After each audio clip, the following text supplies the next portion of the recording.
Good, buddy. Expecting big things.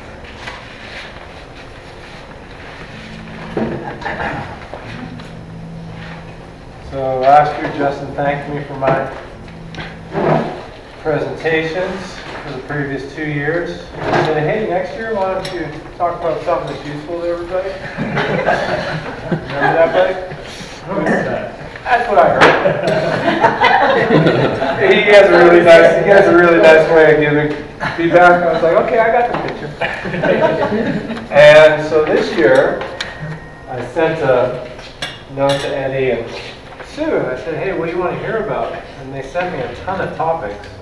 So I decided to do my presentation on everything. So this is a talk about everything.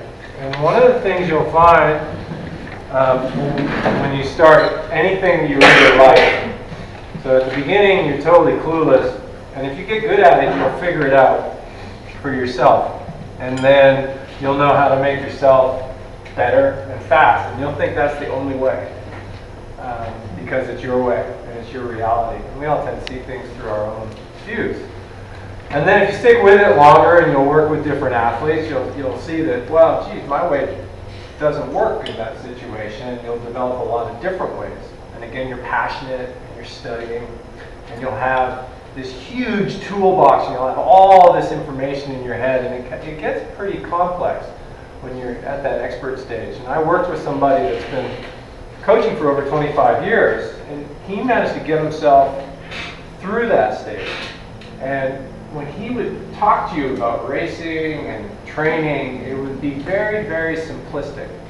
So these juniors would come, and the young elites that want to get good, he would say, all right, well, here you go. Here's your week. I'd like you to do that for 6 months, and then we'll talk. And if you could do the week for 6 months, and he was in town and he was training, and he dropped you every single week. You would never wait. If you flat, you're out the back, you're on your own. Because if you become a top ITU athlete, you have to be completely self-sufficient. So you have to travel around the world by yourself, you're going to have to race by yourself, you're going to have to figure it out. So if you can't just do a week for 6 months, don't waste your time. Go find something else to do. And that simplicity, I didn't get it, because I was still in the phase of, it just can't be that easy. And it isn't that easy. There's a lot that comes after that, but that is for later. It's not necessarily when you're starting out. So that's how I'm going to preface that. So really what I wanted to do with these different topics was try and make it a bit more simple and a bit more straightforward, with the hope that on the topics that you're interested in, you might be able to remember things. Because at most, if you can pull one thing out of this talk and then apply it next week in this season, that's a win. Most of the stuff we just hear, we think is great, it never becomes anything. Bobby McGee, first time I heard him talk, he was my run coach, he said, look, if you just do one thing for me, take something from this talk and just try it on Monday. And just, do that. So take one thing that you think works and try it. Marilyn talked, her strength talk was really good, I thought, in that, what do you remember from Marilyn's talk? Anyone? Get strong. Get strong. How do you get strong? Deadlifts. Deadlifts. Okay, deadlift. The key thing I got is change your body. If you're going to lift, if you want to get strong, you're going to have to lift heavy, right? And I think that's a point that often we miss. And the other point is, if you're scared to lift heavy, then don't expect to get strong, right? And it's kind of related to that with a bit of training too. If you want to get really good, you're going to have to do some things that might be a little bit extreme. So, Joe Friel in his books, probably the best-selling triathlon book of all time, he has this endurance triad that I recreated on the top. I wrote a book with Joe. I had to look this up. Okay? I couldn't remember how it all sort of fit together. And when I think about performance, though, I think about a performance triad. And when you work with people, you'll find that there's things that break down specific, what I call specific stamina. And that's the ability just to last the duration of the race at your chosen race pace. Okay? People can be stamina limited. Novices that come to Ironman are almost always stamina limited. They don't have the ability to function as long as the race. They'll fall apart for one reason or another. Specific force. Okay? So, Jenny, on the bike, you're strong. You've got the force. Today you're at the pool and you're talking about how you're slow with paddles. Did you mention that? Force, right? So if you keep trying to get fitter and fitter and fitter in the pool without getting that strength component, you'll never be able to access that fitness fully. So in swimming, it's a different situation than your cycling, right? Where you have that strength. That's a key one for people that came to swimming late, particularly folks that came to swimming late and didn't have a lot of upper body mass. So you can see that. So that's specific force, and that's specific to your sport. Another great one is runners. That'll then come to the bike. The ability just to push down really hard in that time trial position. You'll see a lot of runners will come and they'll say, I can't generate any cardiac stress. Well, that's a force limiter. And so I think about, am I force limited? Am I stamina limited? Or am I durability limited? In other words, if you want to get good at running, you're going to have to run often. The little injuries you have, and fatigue and things like that, really mess up your running, regardless of how talented you are. I mean, there's a certain minimum amount of volume that's required and a minimum amount of frequency. So it could be a durability limiter that's getting in the way of doing the necessary training. So again, few athletes become good. Fragile, exhausted, weak. People that are great aren't fragile, aren't exhausted, aren't weak. Few. That's each of those little pieces. So it's a simple triad. So think about it by sport if you want to improve. Now, training zones. For kicks, I went into Google Images and I just typed in heart rate training zones, and every picture was a different system. So, I did a little screenshot. It's like 16 different systems for training zones. And it's just we tend to really overthink it. And one of the things we've tried to do, and really led by Alan, is talk about zones that relate to the physiological adaptation that we want to achieve. And if you want that, that's in our exercise physiology section on our library on the website. But the reality is, the optimal zone for you is the one that lets you back up your training day after day after day after day. And the key thing for you to look at is if you're not able to back it up, you're going to have to dial it back regardless of what the chart says or your coach says. So that's the fundamental thing I think about your training zones. You can look at the type of athlete you are, the size you are, how fast you recover, whether you're fatigue sensitive or not, but ultimately you're going to have to do training to improve. And that's the most essential thing. Then coming back to the triad, really think about your event, think about your sport, and think about the time of year. So Marilyn, great example of that with her strength thing. There's no point in putting your deadlift through the roof in June if you're going to be racing in July. That's not the right time for it. But there is a really essential thing that you can create with yourself by getting strong every other year, say in the winter, particularly as you age, for the quality of your life and your ability to do the sport for a long time. Marilyn touched on another thing which is very relevant to all of us if we stay in the sport for a long time. A lot of people get smaller and smaller and smaller and smaller, which is a lot of fun when it's happening because we all have this bias that smaller is better. But eventually you get too small, you slip on the bike, and you shatter. And people can have some really bad injuries when they just become small. I can hit the deck hard and walk away. And I really feel that that's helped me with the cycling, because crashes happen. So something to bear in mind.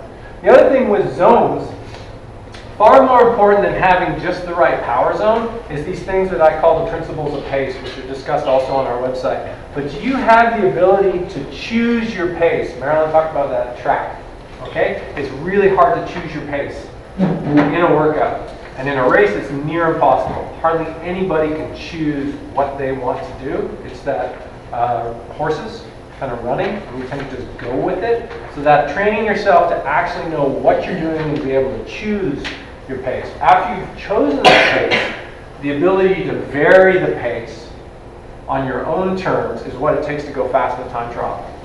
So open water swimming is like road racing. There's a lot of drafting, position changes, you have to watch gaps open up, things like that. Be aware of your surroundings just like you're in a bunch. Cycling, even a time trial, even if it's not even if it doesn't pack up, there's a lot of variability and coping with that variability. Same deal with running. When you get, for those of you that get to the sharp end, the ability to change your speed with people that don't train that, Dave Scott was well known for that, just that pace variation to exhaust the other people. If you train that, you can use it to your advantage. So that's zones. So I would say these are the key things to be thinking about with your zones. Do they enable you to back it up? And do you have the ability to even use your zones in an appropriate way? Both Sue and Eddie asked me about big week training at home. Don't. It's not about that. Being at home is not about overloading yourself. Being at home is about your basic week and putting in the time for your standard training and the rest of your life. If you happen to be single, living in a place with great weather, financially secure, minimal outside obligations, okay, you can do it. You can do that. You can do your camp at home, but odds are your basic week probably looks like a camp already. And then what I used to do, I would create that, and what I would do, and I would have a couple buddies that are in a similar situation, and we would just do small group training, and we would just have a higher volume basic week, and we would just kind of repeat that. Something with these, with the, what's it called? The training management chart. What would you call your chart? Performance management chart. With the PMC, it's really tempting to get focused on that blue line, the chronic load. It's very difficult if you're a working athlete to create that beautiful situation. It's really hard because life will pop up and you'll get sick and things like that. Alan is a master at kind of optimizing that with people that have jobs and stuff. What I tend to focus on with people, particularly people that have a lot of demands on their time, is acute load. So I'm big on what I call the core block, so that Ironman overload in anywhere from a 5-day period to a 3-day period or even a 2-day period. And I think it's important to remember that if you're an experienced athlete, those years, as you stack them on, that acute load, the 2-3 day load, it might not even show up in a week if you put some recovery in. That is an important component of your training. And don't get as wrapped up in your monthly hours. I mean, when you look at some of my plans that I've built, the Kona qualifier plans and things like that, they're built along that acute load. If you look at the week to week, you might think, oh, there's not too much going on, but if you actually try to do the plan, there's like these 3 and 5 day blocks that really hit you and then it backs off. Finally, stay an extra day. I got this from my wife when I came home, just wrecked from camp after camp after camp. She eventually said, hey, stay an extra day and just chill out and de-stress and then come back and get back into your life. When you get off the plane and you're completely baggage and then you turn up and sleep for 2 days, that can really not go down well. And so that's something to consider. So I know some folks came in early and that might work for you, but see how it is when you get back this time. And if it turns out it's not that great, well then just take one of those days and put it on the end and just chill out and then fly out. That can work for you. Okay, training peaks as an athlete. Well, first off, I think the deeper question is, how do I improve? The first question is, well, how do I use Training Peaks as an athlete? But really what we're talking about is, how can I get better? Well, you're going to get better by training, not spending time on the computer. So that's key. A key thing to bear in mind. When I think about things that have really made a difference for me, swims per month. Okay? A lot of folks, when you look at those monthly numbers, you really see how many days you're not swimming. You know? And if you're down at 8, 9 swims per month, it becomes obvious what the issue is. It's just lack of frequency in those swims per month. Meters per week. Don't tell me what your 100 time is. Don't tell me what your 200 time is. What are your meters per week? How much are you getting done? Just on a real simple metric like that. And I know if you're getting the meters per week, the swims per month, and you're hitting masters 2 or 3 times a week, you're going to get better. And I think that's the key thing to focus on. The bike, I do like Training Peaks quite a bit for the bike because of that power analysis. It just makes it so easy to look at things. So what am I looking for? Kilojoules per week, I think, is a great one for men, big units, people that are volume responders, because that's such a great measure of how much work is getting done. But again, adjust it for body size.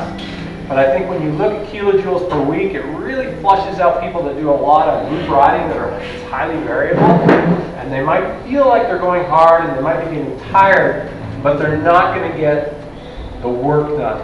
And the long sport is very much work-oriented, the Ironman and that. And then female athletes, best 3-hour power.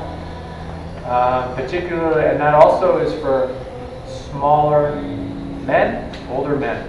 If you take a larger athlete, you take Justin or Blake, and you say, hey homie, I want you to do 3 hours all out, they're going to be pretty tired because they can really put out. And I'd be real cautious with something like that. If you take a smaller athlete, I coach some guys that are 65 to 75. They can go as hard as they can for about 3 hours. It's going to tire them out, but it's not going to be that deep exhaustion. And I think that's a key metric. Remember those workouts? Oh, yeah. So it was like, yeah, how hard should I go? Hard as you can go. Because it's flat, and there's a limit. You have a limiter just in terms of how hard you can go, and you just get used to that. Except you would write TT.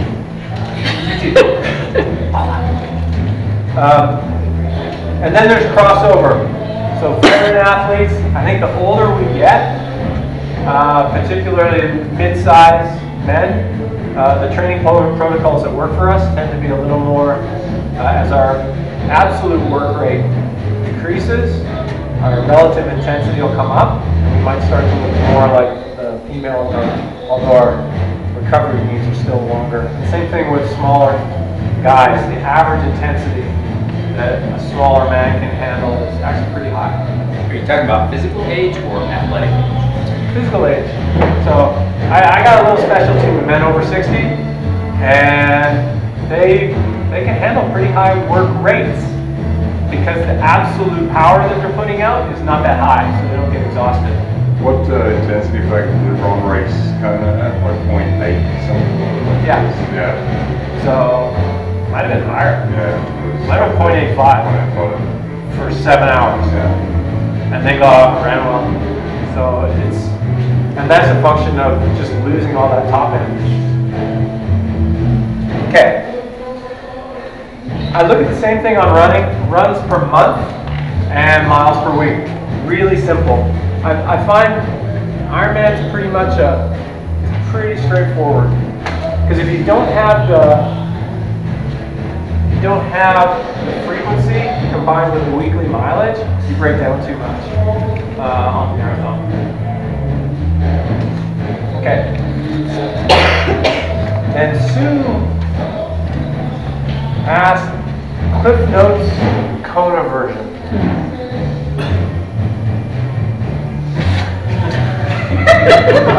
You're This is death. I had this slide in another previous year. You're making a bump dinner up a little earlier. Okay, sorry. 7 o'clock is heart attack. So, again, what's essential? If you think that, hey, it might be nice to try and qualify, if you've already qualified, you know what it takes because you managed to do it. But the key things, schedule. Control your schedule. If you want to change your life, control your schedule. I think that's the biggest thing in just about anything.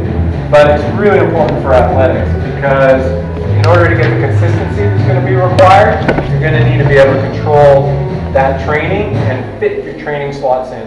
Related to that, for those of you that are busy, your training is a meeting with yourself. Block the time out. Don't let anybody fill it in. I work with some very busy people, and they set meetings, which is their sessions, into their schedule. And it happens that way. Otherwise, other people will come across. They'll see you're free, and they'll book you off. Because otherwise, you're going to pick up the phone on the treadmill, and it's going to be a conference call. Yeah, so don't do that. Yeah. Hear that story.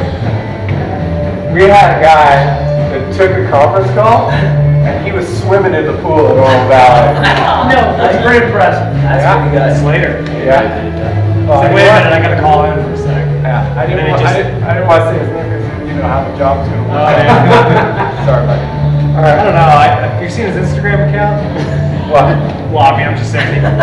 Not didn't work. Yeah, he went to a His whole consultant. Instagram account is like what trail he rode all day long, every day. Well, where he's vacationing in Bali. So. I had a good run in my 30s too. Okay. The second thing is it's not worth doing it because you think it's a nice thing to have, this qualification. You need an unreasonable joy from exercise.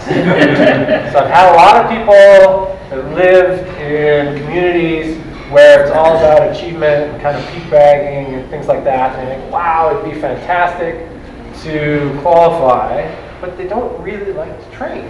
And I kind of sat them down and I said, dude, if you don't really enjoy 25 hours a week, it's not really your thing. I really want to qualify. And what he meant was, I want to get there. But if you're not enjoying going there, totally not worth it.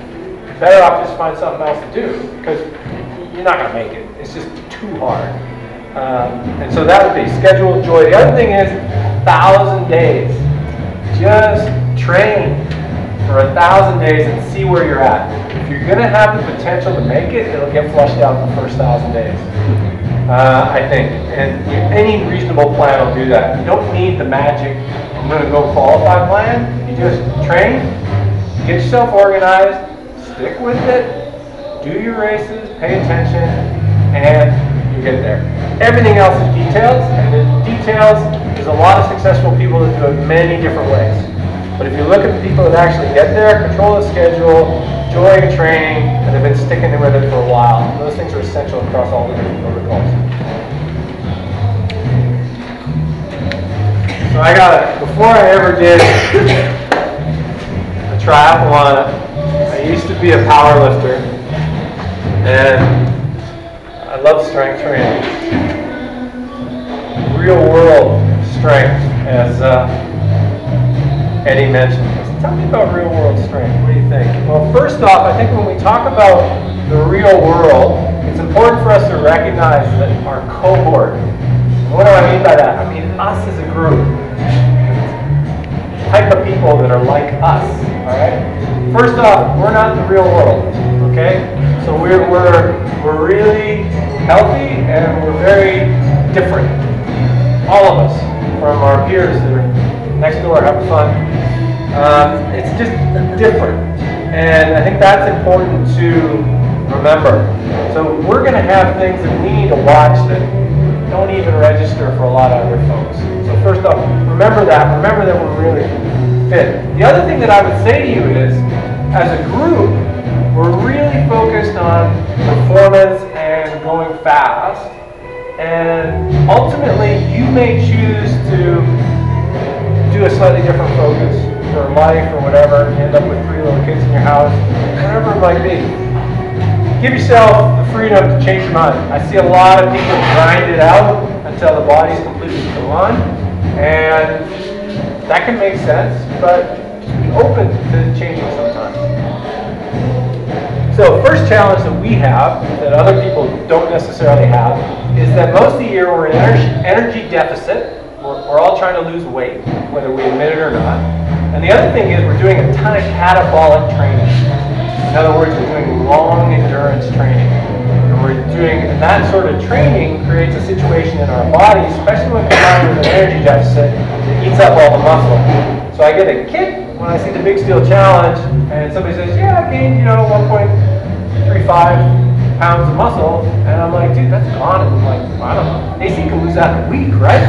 Already out. There you go. It just goes. Why does it go? Because you get into a deficit, you do a lot of catabolic training. So if you're in a situation where you think you need to get stronger, anabolic training, energy surplus. So you're going to have to be willing to get a little bit soft, and you're going to need to limit the amount of cardio you do, which is, geez, I sit you guys all down, and it's like, yeah, we're going to get soft, and we're not going to do much cardio. And you're going to think that's a pre-triathlon. Right, exactly. You're going to think that's good for about 2 days, and then you're going to be like, oh my God, I'm so fat. Don't walk around the office saying that, because they're going to be like, there he is again. The person walks off telling us he's fat. But that's the reality. If you think that it's important to get strong, and I do, I think it's important for me to get strong once a year, because I see what happens if you get weak over time, then you're going to have to address that. You're just going to have to suck it up and get a little heavy, and it's not the end of the world, but it's not easy to cope with. You do look better with clothes on. Can I just add to that? So I didn't lift weights very much in the back half of the 20s in triathlon, and then I started to see at the end of the season when I was 31, so this was 2 years ago, which is really just about 15 months ago or something like that. At the end of the season, I found myself being the lightest I'd ever been at the end of the season, but I didn't feel as though I was looking differently, meaning that if you're not leaner, then you're getting smaller in a way that isn't beneficial. And so it's been my goals to put weight, so I got heavier than I'd ever gotten in this past off season, so going into last season, still got back down to that very, very light weight by the end of the season. So even with offsetting, I'm still driving the weight down lower than I ever have in a decade by the end of the season.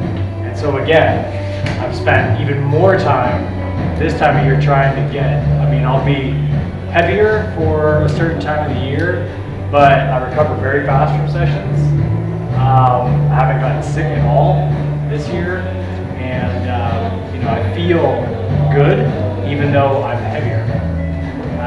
And I suspect I'll drive it down again, but I think being proactive and getting, even though I never had that problem in my 20s, I have it more in my 30s, and I would assume it'd be more exacerbated as you get older and older. So I'll keep you posted. Yeah. The other thing is, when we talk about real world strength, because we're all type A, kind of extreme goal oriented, what's it mean to be strong in the real world? You don't have to squat 300 pounds. All you have to be able to do is take your carry-on and get it to the thing. Okay? That's it. Or grab your grandkid, curl up onto the shoulders. There you go. Seriously. And you're a rock star. And the other thing is the anabolic aspect of that, I think, is good for a lot of other things that add value as you get older. So things like recovery, sex drive, mood. Nobody really talks about how hammered your sex drive is when you're an elite athlete, don't they? Maybe it's just me. Alan talked about hematocrit, red blood cells sort of increasing as if you allow yourself a period of time with anabolic training. And I get regular blood work done. I had a season where I trained exactly like that with an energy surplus, and I was the strongest that I had ever been, and my hematocrit was the highest that it's still ever been to this day. So. I think it's worth, something that's not often talked about is that stronger athletes get more performance bang for a given training buck as well, and it's something we don't think about. you might put in more training in a given year and you don't necessarily get the performance you expected from it. And if that's the case, it's worth considering, you know, am I getting older and weaker, and is it worth going back to sort of that anabolic training for a period as well? Why do stronger athletes get more out? They just do. I mean, muscle is the adaptive tissue, right? So if you have more of it, then you have more potential for improvement. If you have less of it, then you know you have less. So yeah, it's always worth remembering that muscle moves stuff. You know, the rest of it doesn't. The other thing with real world strength is just that whole getting smaller, and you fall and something breaks, and that is not great. But this is, again, really long-term stuff, but we're the sort of people that will actually take steps and be thinking about that. And so think about those, and you might not be thinking about it now, but when you're 50, when you're 60, I think about it now because I work with people that deal with the issues and the falling and being on the ground, not able to get up, that kind of stuff. And actually, if you take triathletes when they're in a big cycle and you tell them to sit on the ground and get up without touching anything, that's kind of interesting too, because we start to act like we're elderly. We're really fit. We're shot to pieces. You know, it's like you try to get up and it's like, oh man! So, we have some blind spots that don't apply to a lot of other people. I want to share these with you, not because I want you to change, but just so you might pay attention to it. And have periods in your year where you address them perhaps. Inflammation. You know, being chronically exhausted and sore may not be a healthy way to live long term. So I'm starting to read a lot of that stuff, and I came out of it and I rested for a couple of years, and the inflammation, all the soreness went away, and I was kind of like, wow, it feels so good. But that's something to bear in mind. You probably want to have a couple times each year where you feel pretty good about that. Related to that, normally we have Larry come to these camps, and he gives a little chat about heart disease and things like that. We're not immune to that. Larry gets contacted by people within our group that have come to our camps. Remember, you still need to know what's happening inside the body. If there's heart disease in your family, you still got to know, you got to stay on top of that. Cholesterol, blood pressure, if you get any of the warning signs, go see a doctor.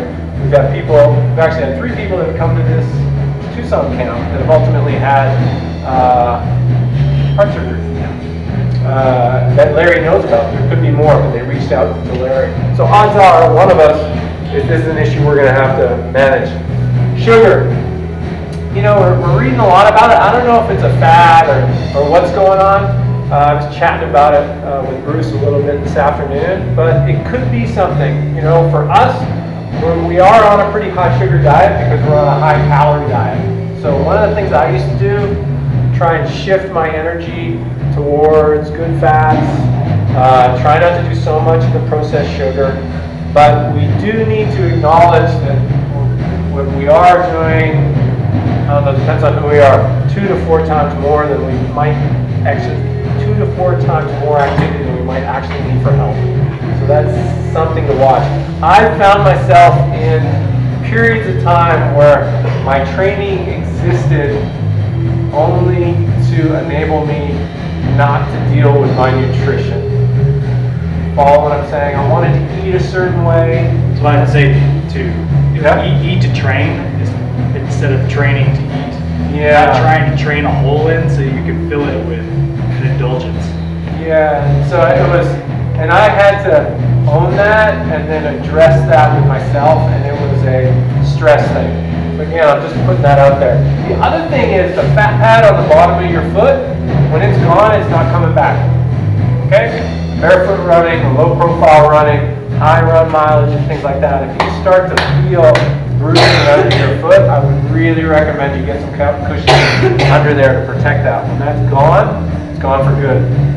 Same thing with if you're doing when the cartilage is gone in your knee, if the joints in your toes are starting to explode, if you're an active person, and I've got friends that relied on exercise for their mental health, and they kind of blew themselves up, and it's a tough thing for them because they're not able to access the active lifestyle as much as they wanted to because they were chasing very ambitious racing goals in their careers. Just pay attention to it. Our bodies, and this is again our cohort. I was sitting beside a guy on the plane on my flight down, and he goes, "Oh, I don't know how long I'm going to be able to keep running because I think my joints are going to give out." The stress is good. It's the excessive stress that is an issue. The fact that we're stressing ourselves, I think, is very good. We need to recognize that. Okay. And I just had a couple other questions that came to me. You know, am I riding hard enough in a race? It's a real common question. We get it once a year probably on the board. And I would say, look to your run to see how you're riding. And sometimes, Marilyn had a good article about swim fitness, and she said also too, you know, you need a lot of swim fitness to run well. Because if you gas yourself for an hour all out with no nutrition at the start of an Ironman day, that can be very fatiguing, particularly if you're a lower volume swimmer. So, something to bear in mind. There's a question about Alter G. That's the tread. As you age, you don't build muscle as easily, but you also don't shed fat as easily. You're not there yet, because you're not out of the game yet. People say that, but again, we're not normal people. We're not a normal cohort. I can still add strength and really quick. I think that a lot of these studies are horizontal, going across the population, which is largely sedentary and mostly obese. You all right, bro? What? We can cut out the camera for So a second. a lot of those things that talk about muscle loss per decade, horizontal study. Yeah, the vertical studies, if you do a vertical study on John Hellman's or somebody that's been active their whole life, it's not the same. Yeah, there are losses in that, but it's not as dramatic as what everybody talks about. So I would say you can. The issue is one of the nature of the exercise. So if strong's important, I think strong is available for us. We're an athletic population. The key thing is injuries where you can't train are very costly over 50. Then it is, because then you'll have a sedentary period where you will waste away and it's tougher to build back up. I think we have to be more conscious of those anabolic things when we're older too, because they happen naturally. When you're young, you know, you have all those hormones just flying around naturally, you know, and you've got to force it a little bit more with the older athletes. The hard training hammers the recovery hormones. My testosterone's higher now than when I was 35 and I was doing